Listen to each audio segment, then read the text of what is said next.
Hello everyone, welcome back to my channel. So in this video we will solve another question from all the four methods: Galerkin method, least square method, subdomain method and point collocation method. So यहाँ पे हमारे पास differential equation है ei D square Y upon D X square minus M not is equals to zero. Again हमारे पास यहाँ पे interval given है x belongs to 0 to l with boundary condition y of 0 is equals to 0 and y of l is equals to 0. सबसे पहला step हमारे पास क्या होता है, हमें ट्रायल सोल्यूशन एज्यूम करना होता है. यहाँ पे हमारे पास डिफरेंशियल इक्वेशन की हाईएस्ट डिग्री हमारे पास 2 है, तो हमारे पास ट्रायल सोल्यूशन की हाईएस्ट डिग्री हमें 3 लेट करनी है. So y of x is equals to C naught plus C one X plus C two X square plus C three X cube. ये हमारे पास ट्रायल सोल्यूशन हो गया.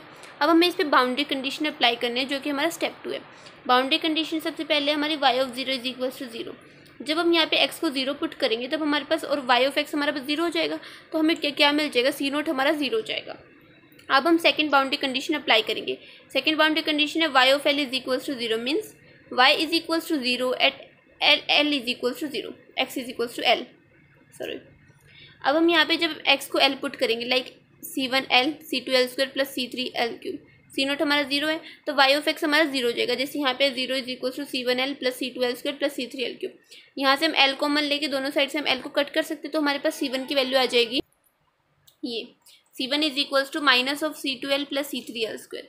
अब हम स्टेप 3 की तरफ प्रोसीड करेंगे. स्टेप 3 है हमारा find new trial function by putting the values of coefficient c note and c1. c note and c1 की वैल्यू हम ट्रायल फंक्शन में पुट करके हमारे पास न्यू ट्रायल फंक्शन आ जाएगा. सो सी नोट हमारा तो 0 था, तो c1 की वैल्यू हम पुट करेंगे plus c2x square plus c3x cube. इसको हम रीअरेंज करेंगे तो हमारे पास ये न्यू ट्रायल फंक्शन आ गया. अब हमें क्या करना है, न्यू ट्रायल फंक्शन को गिवन गवर्निंग डिफरेंशियल इक्वेशन में पुट करना है और हमारे पास रेजिड्यू इक्वेशन हमें निकालना है.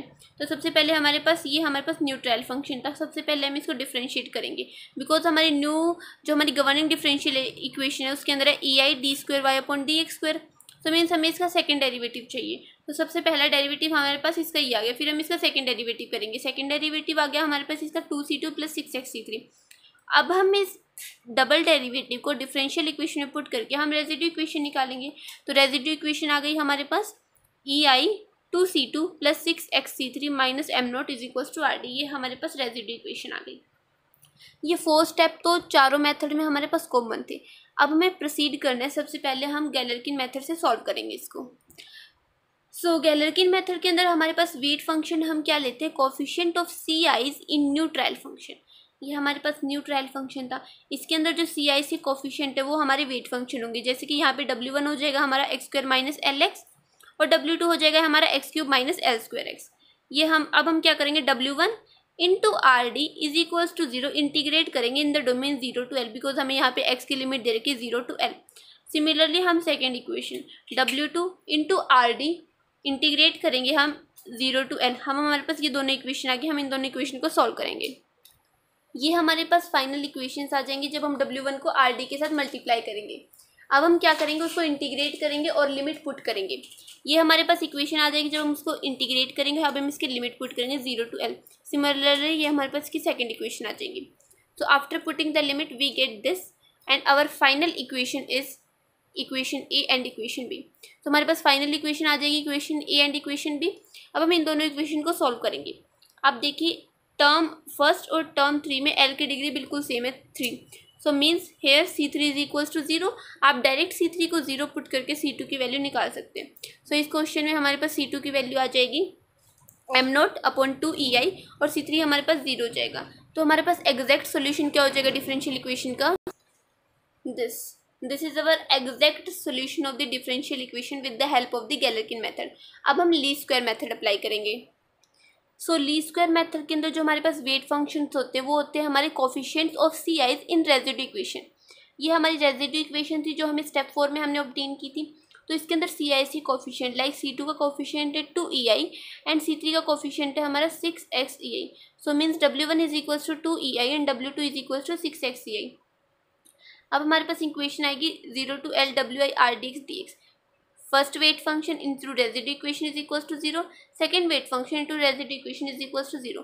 ये हमारे पास फर्स्ट वेट फंक्शन के साथ इक्वेशन है. ये हमारे पास सेकेंड वेट फंक्शन के साथ इक्वेशन है. अब हम इसको डायरेक्ट इंटीग्रेट करेंगे तो हमारे पास ये इक्वेशन आ जाएगी और after putting the limit we get this equation A and equation B. अब हम इक्वेशन ए और इक्वेशन बी को हम सॉल्व करेंगे। सो इस टर्म में और इस टर्म में एल की डिग्री बिल्कुल सेम है, means here C3 is equal to 0 and after putting the value of C3 we get direct the value of C2। अब इक्वेशन ए और बी को सॉल्व करने के बाद हमारे पास C2 की वैल्यू आ जाएगी m0/2ei and C3 is equal to 0। तो हमारे पास एग्जैक्ट सॉल्यूशन क्या हो जाएगा डिफरेंशियल इक्वेशन का, y of x is equal to m0/2ei x into X minus L. अब हम इसे सब डोमेन मेथड की हेल्प से सॉल्व करेंगे। सब डोमेन मेथड के अंदर हमारे पास वेट फंक्शन हम 1 लेकर चलते हैं, तो यहाँ पे 1 पुट करेंगे तो हमें पास डायरेक्ट क्या करना होता है, हमें रेजिड्यू इक्वेशन को सॉल्व करना होता है in the interval 0 to l। यहाँ पे डिफरेंट चीज़ क्या होती है, हमें इंटरवल जहाँ पे जैसे कि हमारे पास यहाँ पे x belong to interval 0 to l। अब हमें इस इंटरवल को 2 इक्वल पार्ट्स में डिवाइड करना होता है, तो mean 0 to l/2 and l/2 to l। दो इक्वेशन आ जाएंगी, R D D x in the integration in the domain 0 to l/2, R D D x in the integration in the domain l/2 to l। अब हमें इन दोनों equation को solve करना है, तो ये इंटीग्रेशन सॉल्व करने के बाद हमारे पास ये दोनों इक्वेशन आ जाएंगी। अब हम इन दोनों इक्वेशन में हमें इसकी लिमिट पुट करनी है। सो हमारे पास ये equation, first equation is this and second equation is this. Solve करने के बाद हमारे पास फाइनल दो इक्वेशन आएंगे, equation A and equation B. अब हमें इसमें C2 और C3 की वैल्यू निकालनी है। टर्म फर्स्ट और टर्म थर्ड में हमारे पास L की डिग्री बिल्कुल सेम है, 1 and 1।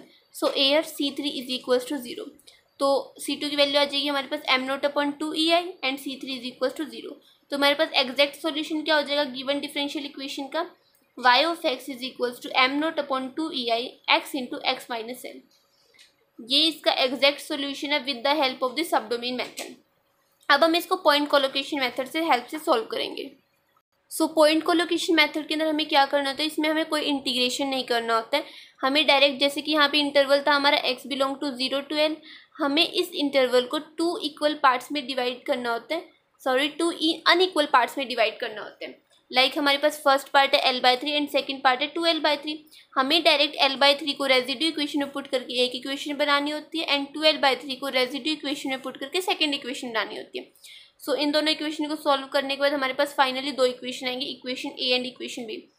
सो इक्वेशन ए में यहाँ देखिए टर्म फर्स्ट और टर्म थर्ड में l की पावर 0 सेम डिग्री है l की, तो C3 हमारे पास 0 हो जाएगा। So on solving equation A and B हमें मिल जाएगी C2 is equals to m0/2ei and C3 is equals to 0।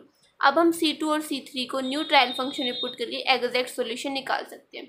So this is the point collocation method. I hope you like this video. Thank you.